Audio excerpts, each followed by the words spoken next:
Canada is also a major supplier of hydrogen production processes using electrolysis, which uses off-peak electricity during low periods of demand to produce hydrogen and oxygen. There is a cycle involved. Electricity is used when it is available and not required for other applications. It's applied to electrolysis of water to make hydrogen and oxygen. Because the conversion efficiency of electricity to hydrogen is 80 to 85%, very high, hydrogen made this way is like another form of electricity. And storing large volumes will require large containment vessels very similar to the existing heavy water towers at the Bruce Nuclear Power Development.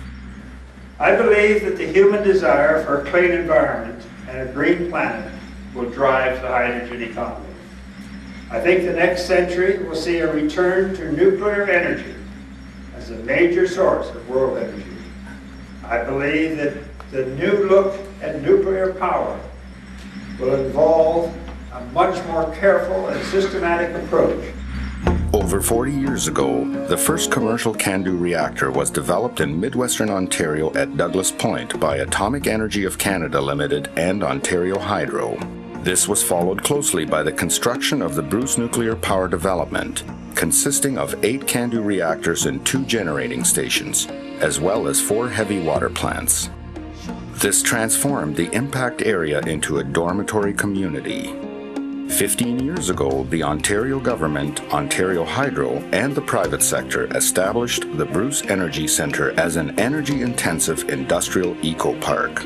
The goal was to use favorable energy rates for local industries because of its close proximity to the Bruce Nuclear Power Development, which was supplying over a third of Ontario's total electricity demand. Over time, Douglas Point Generating Station was shut down, along with several heavy water plants. In March 1998, the Ontario government approved Ontario Hydro's Nuclear Asset Optimization Plan, which called for the layup of Bruce Generating Station A and the shutdown of all heavy water production, causing the transfer of over 1,000 jobs and the loss of over $50 million in annual income. The advantaged electricity rates to the Bruce Energy Centre had been terminated, and long-term steam rates could not be negotiated. As a result, the survival of the Bruce Energy Centre's industries became uncertain. This situation, recognizing the importance of Bruce Nuclear Power Development and the Bruce Energy Centre, and the socioeconomic impact that the layups and shutdowns at Bruce Nuclear Power Development have had on our community, this is not satisfactory. It must be changed. In response to the shutdown and layup, Integrated Energy Development Corp and Ontario Hydro, with federal and provincial government endorsement, have been cooperatively pursuing alternative ways to revitalize the Bruce Energy Centre.